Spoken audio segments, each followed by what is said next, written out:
Boa noite a você que nos acompanha aqui no Facebook do Serra em Pauta, site voltado à cobertura política da região. Eu sou o jornalista Ariel Rossi Grifante e hoje teremos a 7ª entrevista da série de lives com os candidatos a prefeito de Caxias do Sul, que são realizadas em conjunto com o jornalista André Tages. O entrevistado de hoje é o candidato Pepe Vargas, do PT, que encabeça a coligação Caxias pra Frente, formada ainda pelo PCdoB, do candidato a vice-prefeito Cláudio Libardi, e pelo PSOL.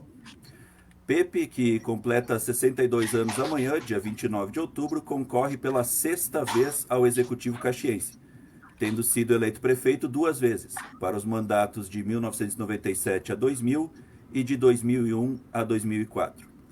Entre 1994 e 2018, também se elegeu 5 vezes deputado, 3 vezes federal e 2 estadual, cargo que ocupa atualmente. E foi ministro de 3 pastas nos governos Dilma Rousseff. Informamos que, a pedido da assessoria do candidato, esta entrevista será encerrada por volta de 19h50, 10 minutos antes do horário previsto, devido a conflito de agenda. Esta gravação será disponibilizada logo após o encerramento aqui na página do Serra em Pauta no Facebook. Você também pode conferir as nossas redes no Twitter, Instagram e no serraempauta.com os conteúdos de cobertura eleitoral com as reportagens sobre os candidatos, as campanhas e os planos de governo. Boa noite, candidato Pepe Vargas. Obrigado por aceitar o nosso convite e estar aqui conversando esta noite conosco. Boa noite, Ariel. Boa noite, André. Boa noite a todas as pessoas que estão nos assistindo aí, acompanhando pelas redes sociais. É um prazer falar com vocês sobre esse processo eleitoral. Boa noite, Pepe. Explicando a dinâmica da série de lives que o Serra em Pauta propôs aos 11 candidatos, nesse primeiro período de 20, 25 minutos, vamos tratar sobre o contexto político da tua candidatura e no restante do tempo que nos permite, a gente trata, então, explora um pouco sobre as tuas propostas do plano de governo. Minha primeira pergunta é a seguinte: desde o impeachment da ex-presidente Dilma Rousseff e da condenação e prisão do ex-presidente Lula, o PT sofre uma forte rejeição de parte do eleitorado.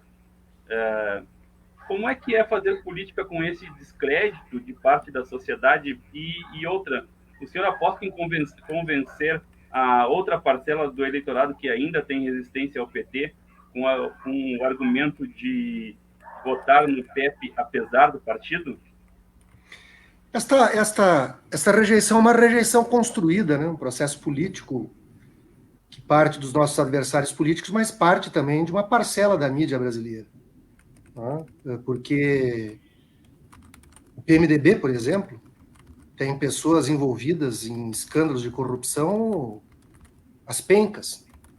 Eduardo Cunha, Michel Temer, o baiano lá, que foi encontrado com as malas de dinheiro, o PSDB, o Gedel Vieira Lima, né, com as malas de dinheiro dele. O PSDB, não preciso falar nada, né? O Aécio Neves foi acompanhado pela Polícia Federal, enfim, grampeado, confessando crimes nos grampos telefônicos. Tem vários outros pessoas ligadas ao PSDB com problemas. O PTB tem o Ronaldo Jefferson. Qualquer partido tem. Por que tem uma construção, então, que quem é do PT, se todos os partidos têm pessoas com problemas e o PT é acusado de ter problemas, por que essa construção contra o PT? É uma construção política das elites brasileiras que deram um golpe, sim, está mais do que comprovado que a Dilma não cometeu crime nenhum, e desde então, o que aconteceu com o nosso país? Né? O desemprego cresceu, as reservas internacionais, o PT não quebrou o Brasil, as reservas internacionais brasileiras são robustas, nós deixamos mais de 400 bilhões de reais em reservas internacionais que seguram qualquer crise. Parte dessas reservas o governo Bolsonaro está queimando, ele e o Paulo Guedes, com a sua política macroeconômica, já queimaram aí uma parte considerável dessas reservas internacionais. Mas o PT fez grandes realizações. Desde que o PT saiu do governo, não tem uma obra federal em Caxias do Sul. Quantas pessoas foram beneficiadas pelo Minha Casa Minha Vida? Quantos jovens fizeram a faculdade graças ao ProUni, graças ao FIES? Agora não tem mais FIES. Né?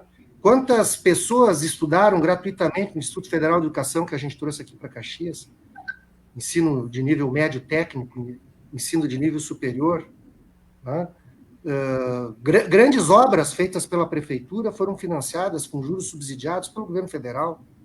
Os corredores de ônibus, a represa das Barrecas, né? Entre outras tantas questões. Isso tudo parou. Não tem mais nada disso. Acabou. Não tem Minha Casa Minha Vida, não tem mais recursos que as prefeituras possam buscar lá no governo federal. Né? Então, nós temos um legado para entregar para o povo brasileiro. O salário mínimo no governo do PT aumentava acima da inflação, tinha ganho real, havia um aumento de renda. O que eu tenho ouvido nas ruas é as pessoas, inclusive, começando a reconhecer isso. As pessoas dizendo, bom, no tempo do PT, pelo menos eu fazia churrasco com mais frequência, agora não posso mais fazer, eu tinha emprego, agora não tenho mais emprego. É isso que eu tenho ouvido. E muitas pessoas isso sempre disseram, olha, eu não voto em partido, eu voto na pessoa. Né? Eu também escuto isso. Eu nunca votei em partido, não dou bola para partido, eu voto na pessoa. Vou votar em ti porque tu foi um bom prefeito. Então, esse é um processo que é construído, nós vamos enfrentá-lo. Né? O que os nossos adversários têm a oferecer?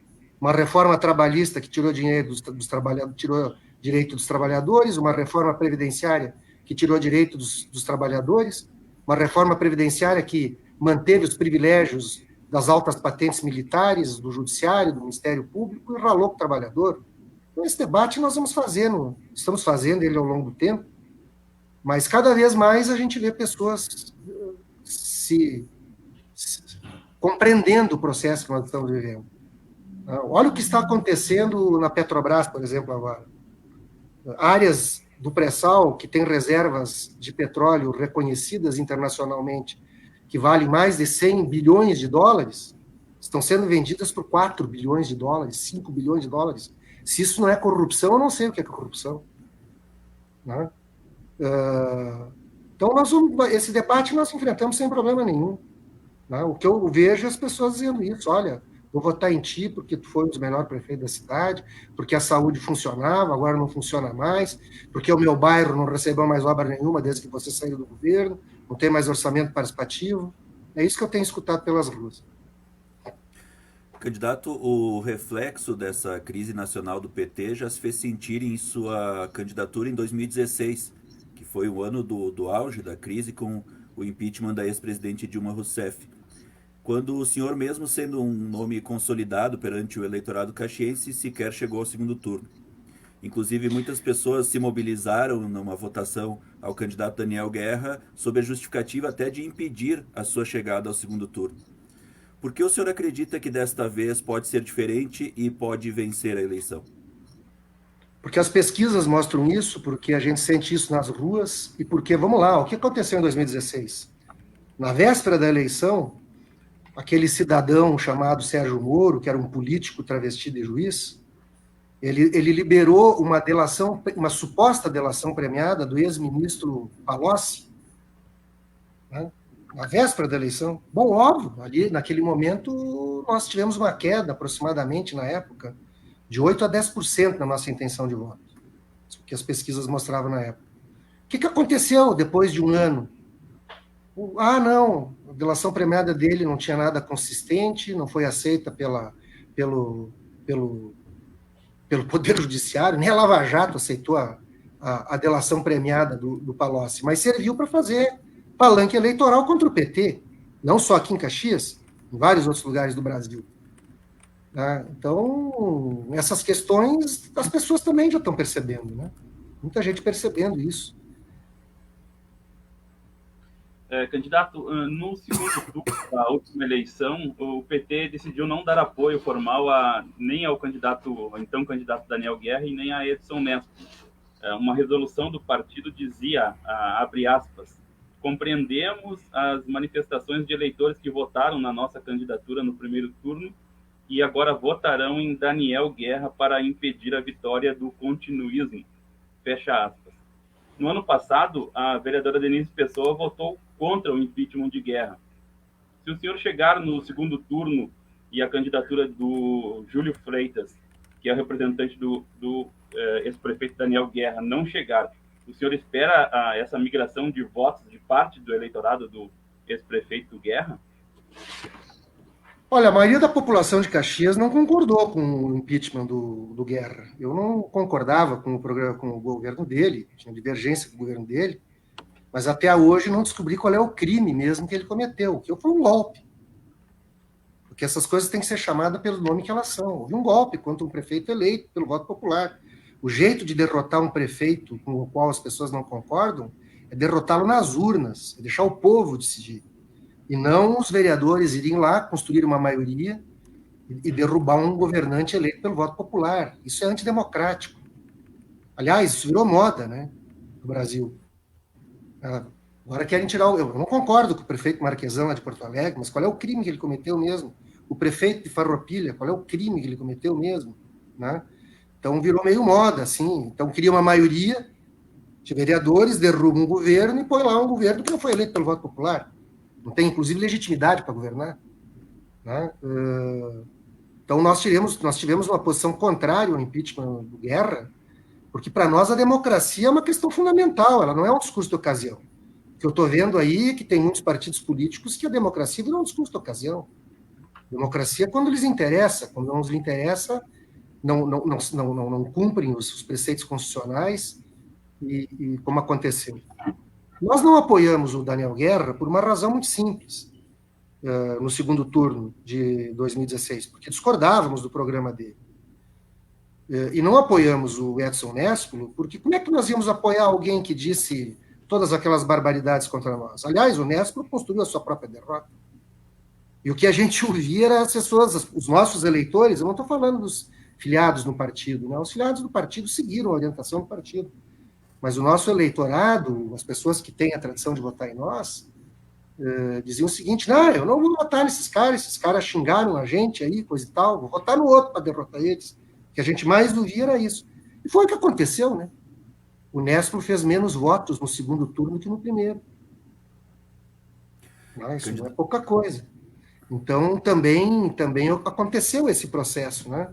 Eu espero que todos tenham aprendido lições com isso. Né? Eu, quando digo que tem gente, que nos outros partidos tem gente envolvida com corrupção, isso não significa eu dizer que o candidato desses partidos aqui em Caxias é corrupto. Eu não conheço nada desabonatório à conduta ética de nenhum dos candidatos que disputam a eleição contra mim. Mas eu também não tenho nada desabonatório contra mim. Aliás, eu tenho 28 anos de mandato público sem nunca ter respondido sequer um processo.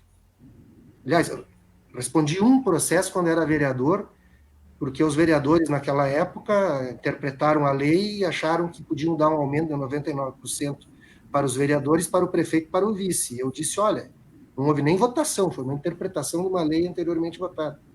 E eu me manifestei contrário, disse, olha, vocês estão equivocados, não tem como dar esse aumento.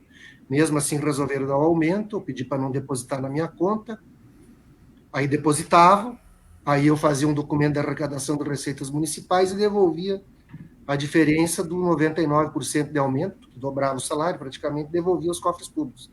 Aí um cidadão entrou com uma ação popular contra os vereadores, eu apresentei toda a minha documentação e o juiz, inclusive, me afastou do processo. Foi a única vez que eu tive que responder a um processo dessa natureza, e todos os demais vereadores, e o prefeito e o vice à época, foram condenados a devolver os valores desse aumento. Então essas acusações que foram feitas na campanha de 2016, eu espero que tenham aprendido a lição. Né? E aqueles que atacaram perderam a eleição, porque tiveram uma enorme rejeição. Se não tivessem feito isso, é bem provável que o nosso eleitorado pudesse até ter votado de forma diferente.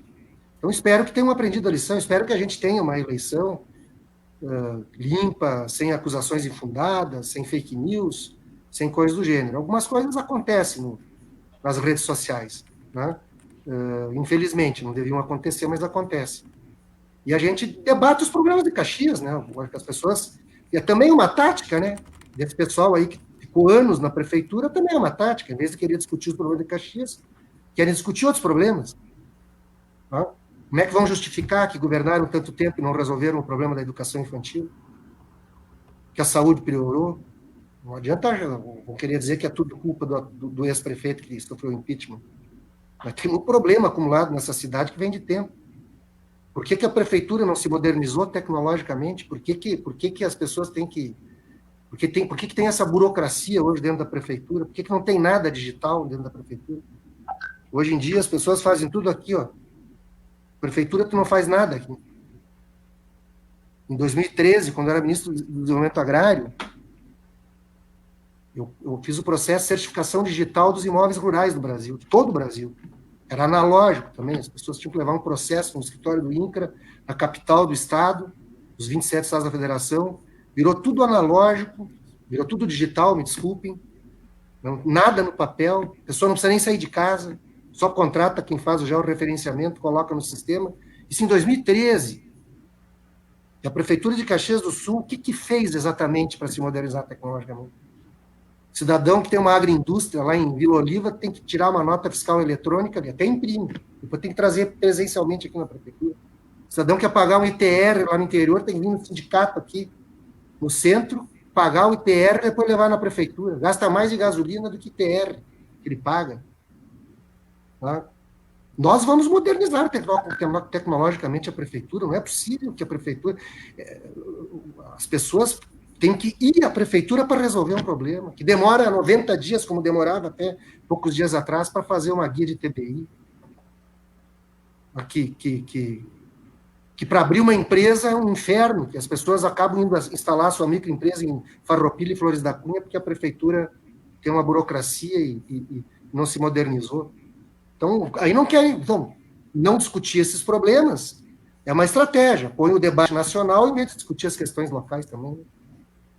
Candidato, pelo eleitorado cativo do PT, em torno de 25%, percentual de votos, inclusive, que o senhor fez na última eleição municipal, mais a fragmentação da base dos governos Sartori e Alceu em 5 candidaturas, somada ao surgimento de outras 5 candidaturas no campo mais à direita, a sua presença no segundo turno é considerada de possível a até provável, até mesmo por seus adversários. E o senhor há pouco confirmou que pesquisas internas do partido indicam esse cenário.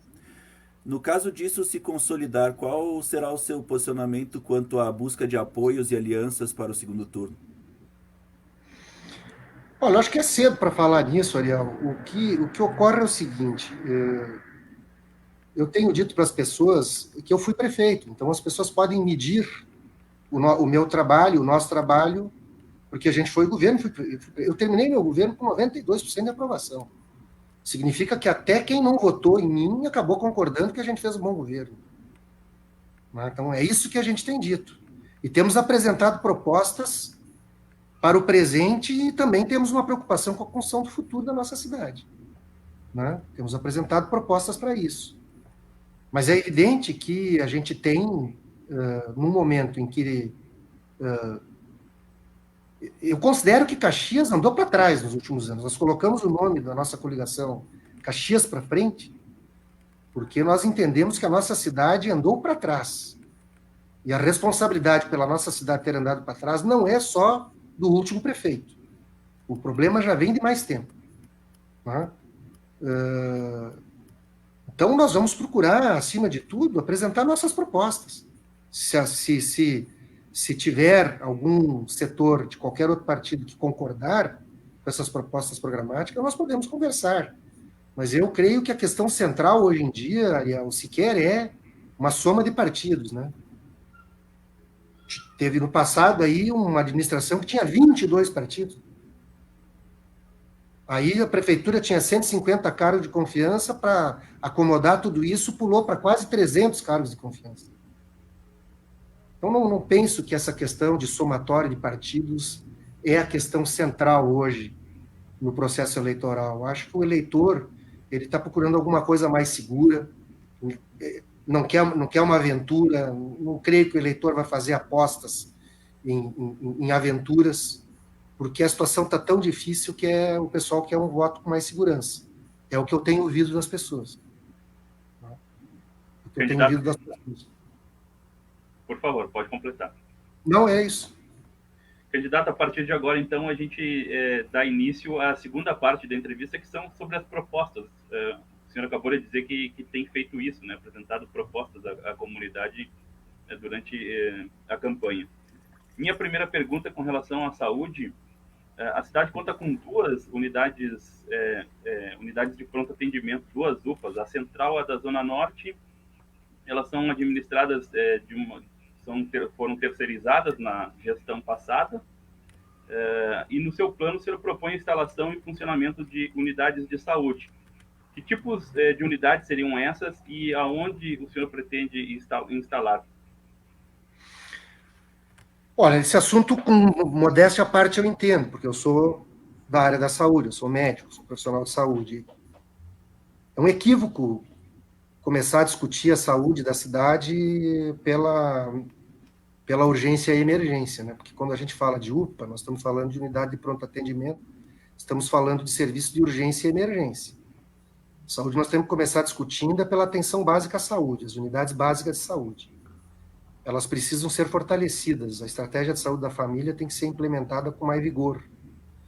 Houve um grave erro de terem criado cargos de médicos com carga horária de 12 horas semanais.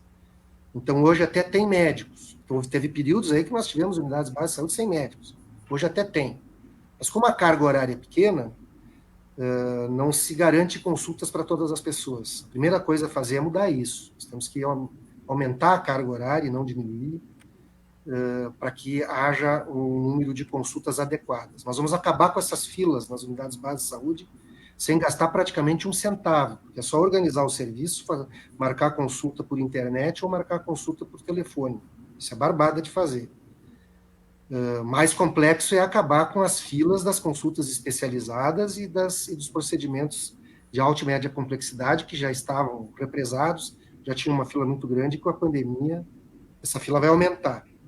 Vai ser preciso fazer mutirão e vai ser preciso também que o governo federal, o governo estadual compreendam que esse é um problema generalizado hoje, em função da pandemia, os procedimentos seletivos deixaram de ser realizados, isso represou filas enormes, né?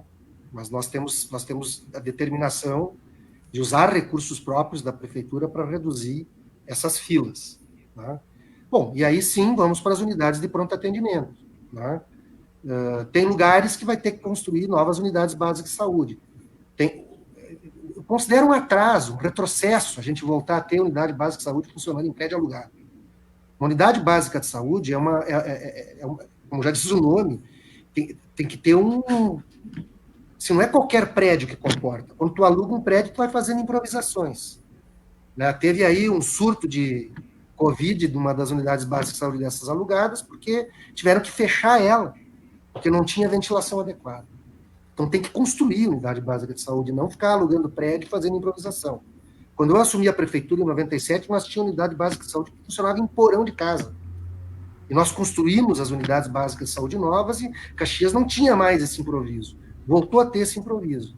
Então tem que estas que estão funcionando em locais adequados, André, serão as primeiras unidades a serem construídas novas, né? Mas como a cidade vai se expandindo, tu tem que, a partir dos critérios epidemiológicos, ampliando, né? Mas a prioridade tem que ser a unidade básica de saúde. Por quê? Porque ali tu resolve 85% dos casos, né?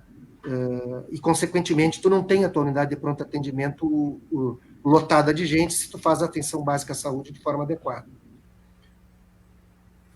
Candidato, com relação à gestão das unidades de saúde, ainda nesse tema, o senhor tem sido um defensor da municipalização. Na live de sexta-feira, o candidato Júlio Freitas, que foi chefe de gabinete e secretário da saúde do governo Guerra, manifestou enfaticamente que o município não tem, nesse momento, viabilidade financeira de bancar os custos da municipalização das unidades de saúde.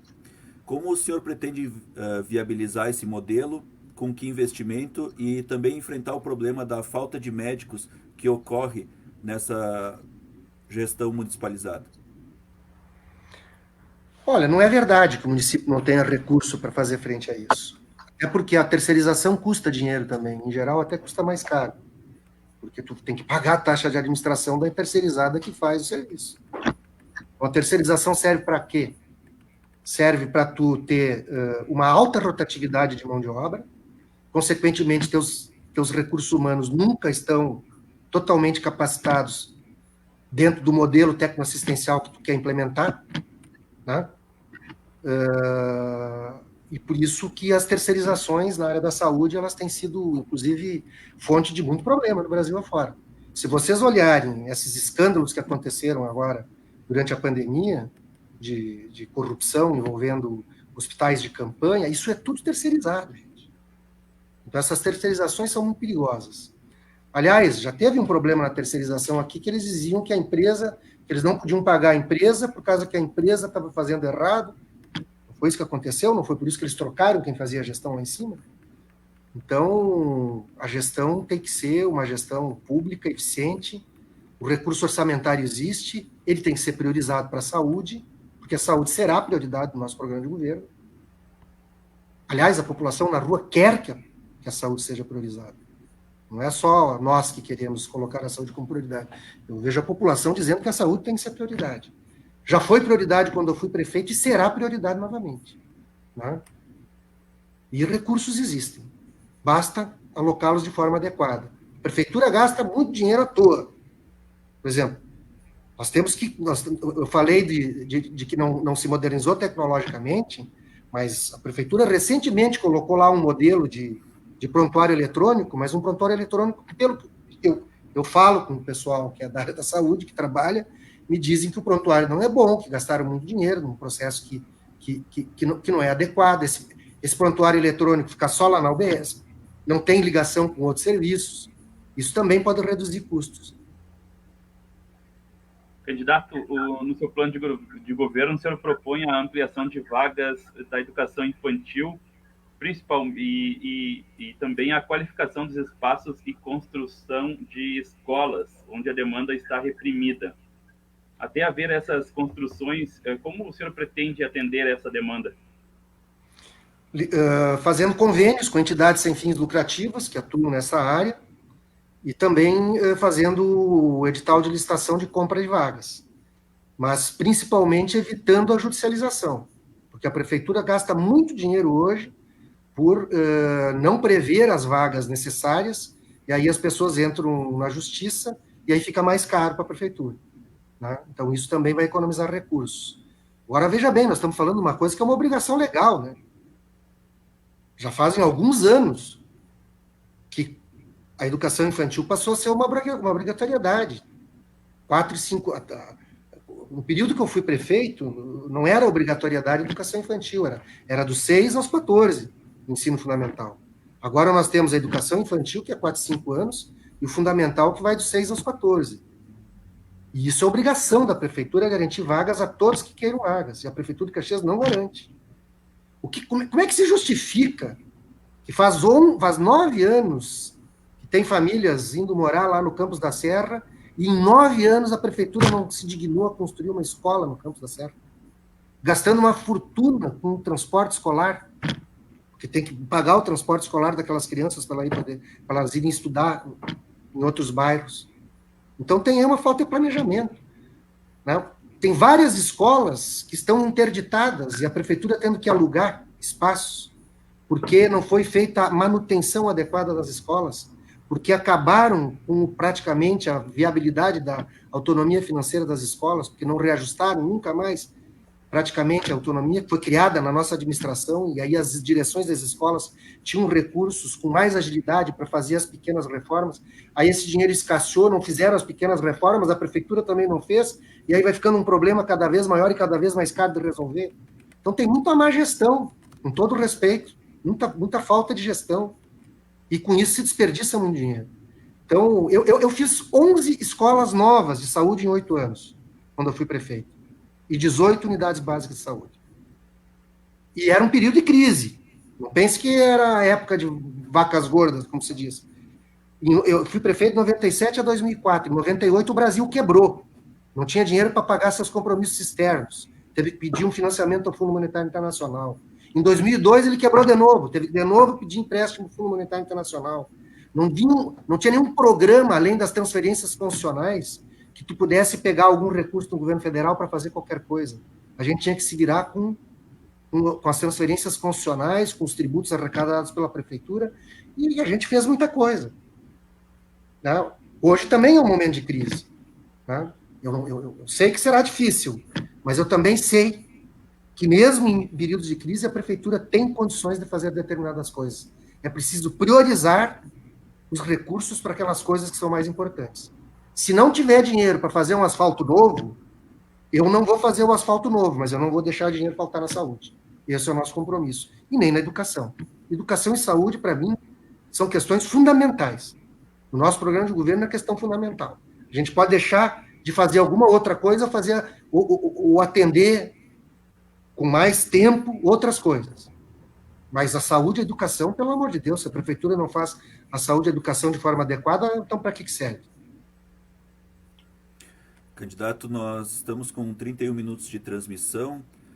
Lembrando a quem nos acompanha que, a pedido da assessoria do próprio candidato Pepe Vargas, devemos encerrar com 10 minutos de antecedência. Então, eu peço que o senhor puder concentrar as respostas em 2 minutos, para a gente abranger o máximo possível de temas. Algum que o senhor entender que possa se estender um pouco mais, sem problema, a gente rearranja. Mas um tempo mais dinâmico. Candidato, com relação a... Alguns temas são universais nessa eleição e 2 deles são relacionados a patrimônio físico e simbólico do município, que é o caso da Maesa, para a qual eu pergunto sobre o seu plano de ocupação. O senhor tem dito que é contra a instalação de secretarias municipais no local. Nesse caso, o senhor pretende continuar alugando imóveis para essas sedes? E um outro assunto nessa área, a sua proposta de aproveitamento para o Parque da Festa da Uva e do evento Festa da Uva, da realização do evento Festa da Uva. O evento Festa da Uva eu defendo que seja a comissão comunitária, mas a prefeitura tem que ser parceira da comissão comunitária. Eu ajudei em 4 festas da uva, né? Então eu sei do que eu estou falando. Tem que ser uma parceria muito boa entre a prefeitura e a comissão comunitária da Festa da Uva. O Parque da Festa da Uva ele tem que ser otimizado, tem que ter mais eventos lá. Ele é muito subutilizado, né? Então precisa... Me pega um copo d'água, por favor. Vou pedir um copo d'água aqui, que eu estou ficando com a garganta seca aqui. Tudo bem. O parque tem que ter mais eventos, porque senão ele também se transforma quase que num elefante branco, né? Eu não tenho nenhuma divergência em constituir parcerias público-privadas em relação ao Parque da Festa da Uva, nenhuma, né? É algo que a gente pode estudar se houver viabilidade. Quanto à questão da Maesa, eu não acho que a Maesa tem que virar uma repartição pública, gente. É isso que eu quero dizer, eu não estou dizendo que não pode ter uma ou outra secretaria. Mas eu ouvi dizer que agora ia ter uma secretaria que ia se instalar lá e iam destruir os vestiários dos antigos operários lá da Maesa. Eu acho que lá tem que ter um museu da indústria, um museu do trabalho, preservado alguma daquelas máquinas que tem lá, inclusive, que tem várias máquinas antigas lá, e fazer mais um museu. Nós podemos fazer isso em parceria também com o setor privado, o próprio setor empresarial da cidade. Né? Eu acho que lá é isso, um espaço para... Aquele espaço tem que ser para espaços culturais, para entretenimento e lazer, tá? Para um centro de inovação tecnológica. Eu acho que é para isso que tem que ser lá. Nós precisamos lá livrarias, restaurantes, bares, cafés, mercado público, tudo bem, tá? E espaços culturais. Aquilo tem que ser um exemplo vivo de economia criativa. Isso que é uma economia criativa, onde tu coloca lá naquele espaço várias coisas que pode, inclusive, ter interface com o turismo e uma série de outras questões. Né? Eu acho que é para isso que esse espaço... Nós lutamos para preservar esse espaço dessa forma. O Conselho Municipal do Patrimônio Histórico, Artístico e Cultural alertou que a Procuradoria do Estado ia leiloar para construir um prédio em Porto Alegre. Nos procuraram e nós avisamos o Tarso Genro, que era o governador, e ele deu última forma, e aí foi feita a construção para fazer a doação para Caxias. Nós temos que ocupar desta forma. Se nós formos querer resolver o problema de secretarias que estão em lugares alugados para botar tudo lá dentro da Maesa, nós vamos perder o espaço dessa economia criativa. Eu vejo aquilo enquanto um espaço para gerar emprego, renda, né, em multiatividades que devem acontecer lá dentro. Né? É assim que nós vemos, e é essa a nossa proposta de ocupação da Maesa. Candidato, dois temas um tema que eu gostaria de abordar agora é sobre cultura. O senhor pretende, no seu plano, diz que pretende aplicar recursos no Financiarte e na lei de incentivo à cultura o máximo percentual em relação à receita corrente líquida. A gestão do ex-prefeito Daniel Guerra modificou a lei e reduziu os valores, os investimentos na área da cultura. Como é que o senhor pretende trabalhar para recuperar essa área? Olha, primeiro quem criou a Lei de Incentivo à Cultura e quem criou o Fundo Municipal de Apoio à Cultura foi o nosso governo. Depois os governos que nos sucederam só mudaram o nome e fizeram algumas mudanças na legislação. Mas a gente tem que compreender a cultura enquanto uma cadeia produtiva, gente. A cultura não é só o entretenimento e o lazer de quem vai fruir os bens culturais. Nós temos uma parcela significativa de pessoas que têm a sua fonte de renda na arte e na cultura. Muito significativa. Quando tem um espetáculo musical, não é só o músico que está ganhando o cachê dele, a renda dele. Tem lá todo um conjunto de outras pessoas que trabalham com iluminação, com som, com montagem de palco, com o transporte do material para montar o palco. Tem muita gente que vive da cadeia produtiva da cultura. Inclusive, agora, durante a pandemia, ficou evidente, né, o quanto é isso. A prefeitura ela tem que conhecer essas pessoas, ela tem que dar apoio a essas pessoas, porque isso gera renda para a cidade também. Por isso que voltar a ter o maior volume de recursos que tínhamos é necessário, inclusive, para apoiar essa economia da cultura. Né? Então, nós vemos a cultura como uma questão de manifestação fundamental de qualquer povo, mas também enquanto algo que tem uma economia envolvida no seu entorno. Por isso que é importante o município também aportar mais recursos. E nós aportaremos. Né? A gente sempre trabalhou com um percentual da receita corrente líquida. Né? Então, quando a receita é maior, obviamente que o recurso será maior para a cultura. O que nós estamos dizendo é voltar aos percentuais históricos, né? Trazer para a curva histórica da receita corrente líquida que era aportada para a cultura. Isso, obviamente, significará mais recursos para os instrumentos de apoio à cultura da cidade. Candidato, com relação à participação comunitária, o senhor tem anunciado a intenção de reinstalar o orçamento participativo. O modelo será o mesmo das suas gestões ou haverá modificações? E como contornar o problema desse tipo de proposição que costumeiramente surgem muito mais demandas do que a capacidade financeira do município de atendê-las? Bom, o orçamento participativo ele não fabrica dinheiro, ele simplesmente democratiza a decisão do dinheiro que se tem, como deve ser aplicado. É isso que ele faz, em última instância.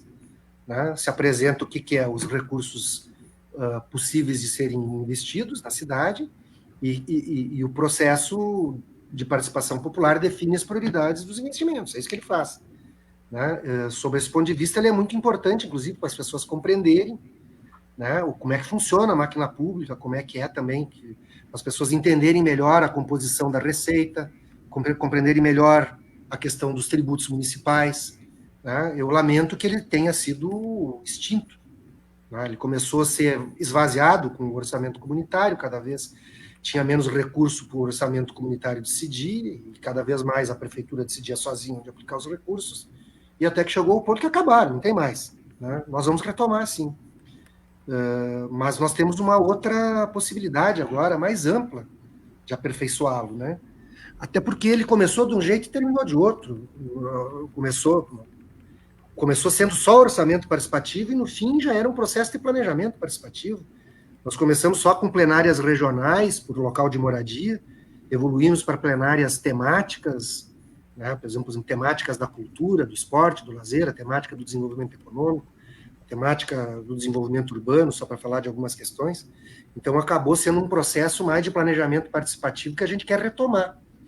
E agora nós temos também possibilidades maiores com as tecnologias da informação. Eu estive agora, recentemente, final de 2019, ali em final de novembro, dezembro, a convite da Universidade de Madrid e a convite da Universidade de Barcelona, eu participei de um ciclo de debates sobre o tema da democracia participativa. Eles nos convidaram justamente pelas experiências de democracia participativa que ocorreram aqui no Rio Grande do Sul, e eu tive a oportunidade de ver como em Barcelona e em Madrid eles têm utilizado as tecnologias da informação para os processos de participação. Né? Nós vamos aperfeiçoar o nosso orçamento participativo, os processos de participação, a partir dessas experiências que a gente teve a oportunidade de conhecer. Inclusive, eles usam software livre e disponibilizam para qualquer cidade do mundo que queira utilizar o software que eles adotam lá, né, no caso de Barcelona. Então, nós vamos aperfeiçoar esse processo através tanto das reuniões presenciais, como eram antigamente, mas agora vamos introduzir essa possibilidade da participação pelas modernas tecnologias da informação e da comunicação. Candidato, na área da gestão, o senhor tem alguma proposta para a reforma administrativa da prefeitura, por exemplo, como redução de secretarias? Muitos candidatos têm apresentado isso como forma até de tornar a candidatura simpática ao eleitor. Olha, 75% dos servidores da Prefeitura de Caxias do Sul estão em duas pastas: saúde e educação. 75% dos servidores da Prefeitura de Caxias do Sul estão em duas pastas. Então, esse negócio de dizer que vão reduzir isso, reduzir aquilo, geralmente isso é mais assim, um discurso de campanha do que algo que tenha efetividade na receita ou na despesa. Mas é evidente que todo esforço para eliminar desperdícios, ele é necessário. Tá? Por exemplo, eu não vejo nenhuma razão de por que tem uma Secretaria de Gestão Financeira e uma Secretaria da Receita. Pode ser uma secretaria só da Fazenda, como em qualquer outro lugar, só para dar um exemplo. Né? Agora, eu, quando fui prefeito, eu criei novas secretarias. Eu criei a Secretaria da Cultura, criei a Secretaria do Desenvolvimento Econômico, criei a Secretaria do Esporte e Lazer. Né? Então, tu tem que ter o setor público funcionando do jeito que ele precisa ter para prestar serviços à população. Né? Agora, no caso da gestão, Tages, quando eu digo que... eu falei que quando eu fui ministro do Desenvolvimento Agrário, eu implantei a certificação digital dos imóveis rurais em todo o Brasil. Mas eu também fui ministro dos Direitos Humanos, e quando eu passei para a Secretaria de Direitos Humanos, eu implantei no Ministério dos Direitos Humanos o Sistema Eletrônico de Informações. Todos os processos internos deixam de ser com papel. É tudo aqui no computador, com chaves eletrônicas, etc., e inclusive utilizando um software que é disponibilizado gratuitamente. Tu gasta, obviamente, com serviços de manutenção, etc. E é fornecido pela Justiça Federal, esse sistema eletrônico de informação. Agora, a Assembleia Legislativa do Estado do Rio Grande do Sul também implantou o sistema eletrônico de informação com o mesmo software que nós adotamos lá no Ministério dos Direitos Humanos. Tu imagina o que tu economiza de papel, toner, e etc., quando tu adota um sistema desses. Né? Então, tudo é pelo meio... E tem toda uma segurança, inclusive documentos com fé pública e tudo mais. Né? Então, nós vamos sim fazer essa modernização e economizaremos recursos que servirão para colocar na cidade. Nós já encomendamos um estudo de amigos nossos que fizeram para nós, que trabalham nessa área. Se nós adotássemos energia solar nas unidades básicas de saúde e nas escolas, nós teríamos em 3 anos uma economia fantástica de energia elétrica. Nós faremos isso. Né? Vamos progressivamente fazendo, óbvio. Né? Porque estou falando de coisas que tu precisa ter um investimento inicial e o resultado vem um pouco mais lá na frente, mas tem que ser começado a fazer. Isso, inclusive, dialoga com uma cidade mais sustentável. Né? Menos papel, menos tinta, menos energia que não é renovável. Né? Então, também são coisas que na gestão a gente pode fazer. E, principalmente, precisa fazer novamente um processo de integração das secretarias. Nós voltamos a ter, infelizmente, cada secretaria uma prefeiturinha. Não há um processo de integração. Então, tem muitas coisas que, quando tu faz a integração, nós tínhamos criado núcleos de gestão integrada entre várias secretarias e, consequentemente, tu, ao fazer núcleos de gestão integrada, tu evita duplicação de recursos, seja recursos financeiros, seja recursos humanos, seja outros recursos materiais. Então, tu gasta menos, tu precisa ter menos gente para fazer a mesma coisa. Então, eu acho que a Prefeitura de Caxias precisa, sim, de um choque de gestão mais eficiente, não tenho a menor dúvida disso. Candidato, nós estamos nos aproximando do final do tempo, conforme o limite solicitado de saída 10 minutos antes. Se o senhor quiser permanecer mais tempo, fique à vontade. Para nós está ótimo ir até o horário previsto ou quanto o senhor puder. Então vamos tentar, temos temas bem importantes ainda a tratar, vamos abreviar as perguntas e talvez a resposta em 1 minuto, se o senhor puder. Desafio de gestão, o senhor está colocando sobre esse assunto, caso Manha Bosco, a indenização que no ano que vem pode chegar a 1/3 do orçamento previsto de 2 bilhões e 400 milhões. Como o senhor pretende tratar essa questão?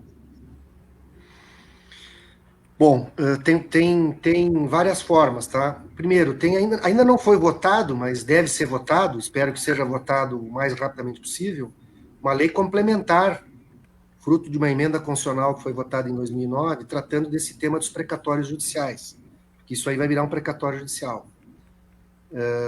Espero que dê tempo do Congresso Nacional regulamentar isso, porque se de um lado tem um credor, de outro lado também não dá para inviabilizar, né, a prestação de serviços à comunidade. Se não for votado isso, não tiver regrado isso, nós vamos ter que abrir um processo de negociação, inclusive envolvendo o Poder Judiciário. Né? Como são os herdeiros de quem ingressou com a ação, uma das coisas que a gente pode reduzir é a incidência do imposto de renda, por exemplo. Né? Se for indenizatório, né? Então vai ter que se abrir isso pode reduzir em quase 1/3 o montante da dívida. Nessa negociação, pode-se tentar parcelar no tempo, pode-se tentar trocar parte da dívida por índices construtivos e pode-se tentar trocar parte da dívida com outros bens que a prefeitura dê em troca. Né? Ou seja, fazer uma gestão dessa dívida de tal forma a que ela não tenha um impacto, né, tão grande sobre o orçamento. Mas terá impactos orçamentários, não temos dúvida.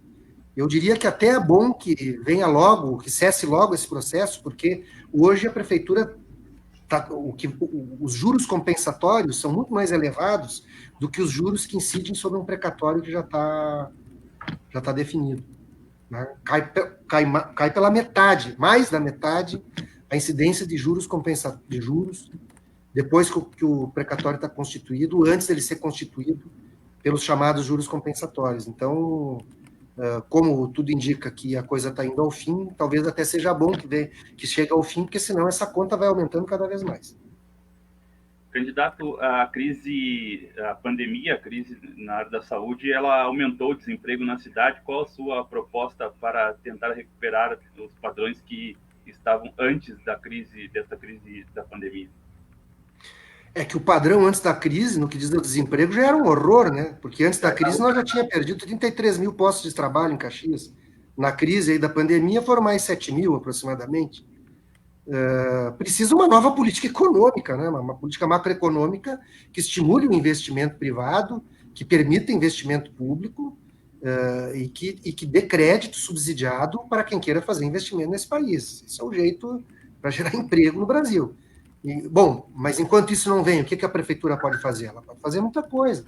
Né? Ela pode